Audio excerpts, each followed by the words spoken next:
Otherwise, you do leave, you can't collect your pension till your retirement age. So what happens to that gap? Meanwhile, you may have left there 20 years ago and that wage freezes at that. Let me give you, for instance, back then $10 per month for every month you worked was pretty good. But that froze, and now that you have left, now you would get your pension, perhaps your retirement age now, that $10 a month doesn't mean much to you because now the retirees get $53 a month. It didn't move up with the times, inflation and things of that nature. So you're left out in the cold. So did that money really help you? Not much. Did it keep up with inflation? Not really. So what could you do? Put money in for the hourly. Then you wouldn't have something to go back on the union for, wondering where my money is and what you're fighting for.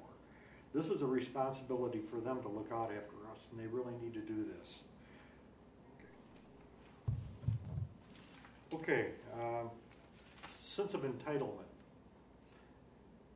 That brings up our leaders.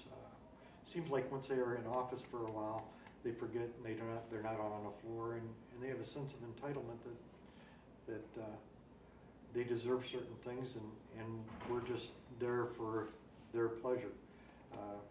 We need them to stay involved. We need them on the floor. We need them speaking for us and feeling our pain. Some of the things we need to do is get our younger members involved. I know it sounds simple, but we don't really encourage it. We say we encourage it, but we don't. There should be flyers on the floor. There should be incentives for them to come. I've seen the local I'm in, which is the Toledo Local 12 Jeep unit, give away more jackets and indoor prizes and things of this nature, and that's fine to get people to come to a union meeting, but you need to make an incentive for new members to come. Bring a member, get them involved, let them know they do have a voice and they do have a decision. Keeping them out of the picture just causes more control by older and the union itself control over us, and it shouldn't be that way. They're making our decisions for them, and it should be us making the decisions. Also, we need to change things around with voting. When you have people coming in at different wage scales and just working there temporarily, and they have a right to vote on retirees' benefits, that makes it tough. A guy's been there 30 years and he doesn't have any say over his benefits. But some of you come in who says, well, I don't care about that individual. I'm here now. I'm just worried about me. In our Constitution, new members are to be sworn into the union. And I have not seen this done. I brought it up many times, and it gives them a sense of being a part of it. It's very important that new members get sworn in. Say the oath. We're a member of the U.A.W. We're taking an oath. We're going to uphold it. But we don't do it. Why? Is it that difficult? That's why we have union meetings. Get the new members to come in. Show them where the union hall is. A lot of them don't even know where the hall is. It's very sad, but it's the way things are. We need to turn things around. And meetings like this are very important. I had some issues with education, trying to get training and things of that nature, even though we put funds in per hour that we work, and there were funds, there were negotiated funds that actually go into education. And we have such a hard time getting these funds released, and we don't know where the funds go, and they really need to be put in for that reason. About it, there are good things that can come out of a union if it's represented properly. I brought up at a lot of union meetings, why don't we have a Christmas dance or a summer picnic just for members?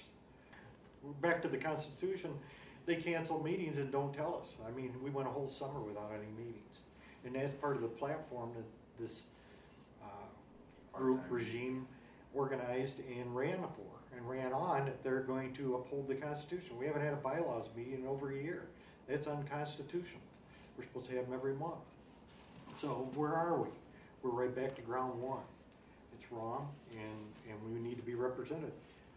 There's a lot of good things that can come out of this. We need somebody on the floor, at least get things started to start inviting people to union meetings, get them sworn in, and make them feel important and part of the system. Educate them.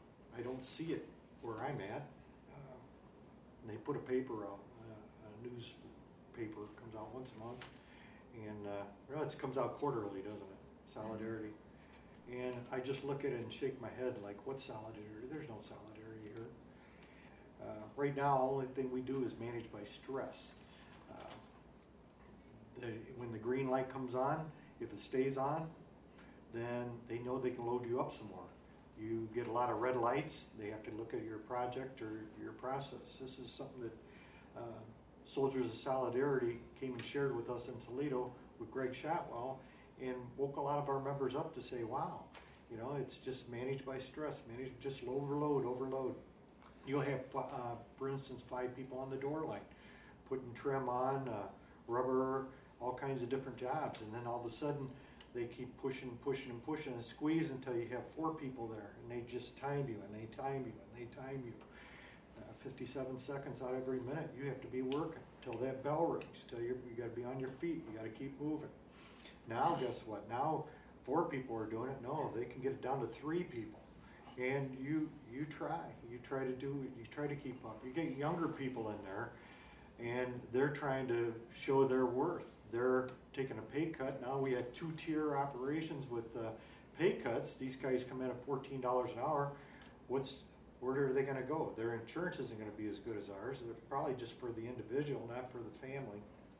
But they'll be in there trying to work as hard as they can to show their worth, and the older guy can't keep up. Of course, he's already been there 20-some years, and this individual doesn't realize when he gets to be their age in 20 years from now, he's setting the precedence for something he won't be able to maintain himself. And the older guys have sore necks, sore backs, sore shoulders. It's difficult. Your legs, varicose veins, standing all the time, trying to keep up. You have time invested in the company. You have 15, 20, 30 years. Let's say 15, 20 years, and they want to get rid of you because maybe you're going through a divorce because you've been working so many hours, or the shift you're on, or whatever the family issues are. You have a death in the family. If you start missing work and things like that, then they have a reason. There is no excuse. You don't have doctor's excuses anymore. You get so many instances, and that's it. Don't bother bringing in a doctor's excuse. If they can get rid of you, you're thrown out on the street. So you're really operating at risk in a lot of ways. And very much at risk. It's daily. It's daily risk. It's stress. To make the 30 years, how many people didn't make 30 years? How many people couldn't get there? And what happened to that money? Well, and what's the turnover rate on new workers that aren't used to that type of pace? Right, and that's why I'm saying it'd be very good by using some examples of some other unions where every hour you work, a percentage or a dollar figure goes into a retirement fund, and if you leave, that goes with you.